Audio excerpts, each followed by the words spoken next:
Hey guys, welcome back to Beast Quest. Series 8, Book 4, Torno the Hurricane Dragon. And as you can tell, we've got back with an old cover this time. So that's cool. And here we go with the plot. But before I go on with that, actually, I want to say, is this my favorite book of Series 8?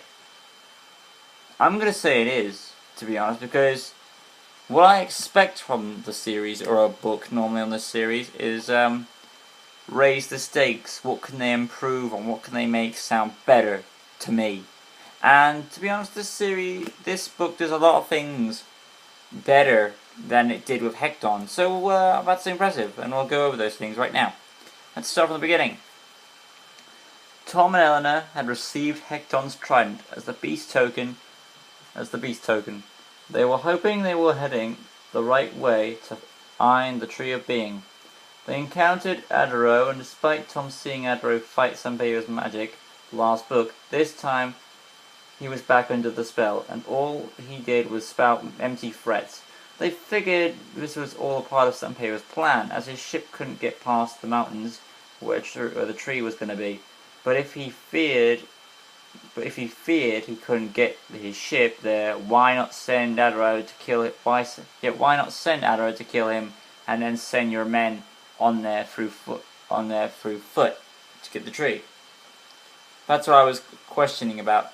But then again, I get myself an answer later on as we go. Tom and Eleanor made their way to Colton, an area in the mountains. After some horse scare incidents, they noticed some bear jaw traps, no doubt sent by some pirates, which could be around this area. Fearing to take camp, as there could be a scout party seeking them, Tom came up with another plan involving a piece of parchment and Eleanor's hunting knife. Tom appears to be very clever this series. This is the second time he has come up with a creative trap to outsmart the pirates. The first being the incident involving the prison with Hecton. Tom's plan was to lure the pirates into a cave which was actually Arctur's lair. The plan was to use the same trick as last time, trick the pirates into finding treasure, only this time we get some beast action. Tom made a fake map, and they carved an X on Arctur's lair. They pretended to be asleep, and Tom had his sword ready in case the situation got out of hand. Of course, it worked, and the pirates entered the cave.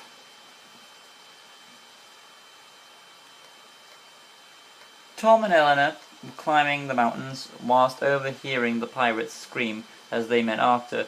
Tom's trap had worked. However, after some more climbing, Tom and Eleanor noticed that the crevices in the mountain were really claw marks of the giant creature, the next beast. After some scaling, they saw the next beast, the Hurricane Dragon, who was standing on the Tree of Being, which is pretty a surprising twist, really. Tom grew more focused into getting the Tree of Being and saving his friends right now. But despite them walking around the dragon, he didn't move. It stayed perched on the tree. Tom jumped off a cliff and using Arctur's feather and hoping to end this in one shot, but the dragon launched his wind breath and tossed him back onto the cliff. Then Sanpeyo showed up. Tom and Eleanor faced Sanpeyo. He introduced the beast as Torno the Hurricane Dragon, coming up with a clever plan this time to leave his beast on the tree so Tom couldn't get it. Despite attacks from Tom and Eleanor, they're futile as Torno's wind breath easily bounced them back. Then Tom decided to have Eleanor distract Torno while he used his sword. However, Sanpeyo warned Torno, and he used his claws to be the first beast to ever damage Tom's shield. Despite trying to scare off Sanpeyo, they realized they needed help. They summoned Arctur, but it would be hard without the red jewel to communicate with him. Arctur arrived and fought Torno, only for Torno to get pissed off and hurt Arctur's arm. Getting his second wind, Arctur fought back hard, scaring the beast off while Arctur gave chase. Sanpeyo couldn't land his ship, so instead he planned to unroot it from the very mountain with grappling hooks. Tom wouldn't let this happen. and made a leap for the tree. Tom jumped aboard the pirate ship, fought off the pirates, and got into another sword duel with Sampaio. When it looked like Tom was going to win, a pirate tripped him up and turned the tide into Sampaio. But then Tom got out Hecton's trident. The ship was nudged, and it was Eleanor shooting arrows at the ropes that held the Tree of Being. Sampaio ordered his men to shoot Eleanor. Tom pronged the trident into the ship as he caused the ship to lose control. While noticing the sail and seeing the Tree of Being made him think he's not just after the tree for looting off other kingdoms, but to keep his beasts under control. This could also mean he could control more beasts, which explains why he tried to control Tagus 2 books ago with Coron. Falling from the ship to the tree, Arthur came back and punched Sampaio's ship, making him toss off into the distance. But Tom knew he couldn't. He wouldn't see that he hasn't seen the last of Sampaio, because Arthur punched the ship away. But Tom knows that he's going to be back. Meanwhile, Arthur tried to fight Torno, who was now back on the tree with Tom as well. Oh, by the way, Tom lost Hecton's trident because he used it.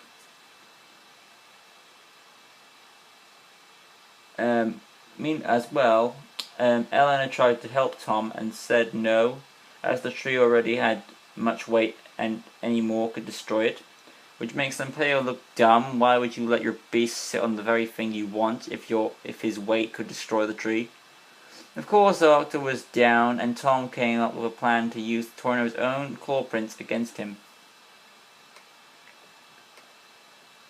Tom lured Torno over to where he stepped before, causing the cliffs to crumble under the dragon's weight. Tom and Torno fell while Torno tried to get him.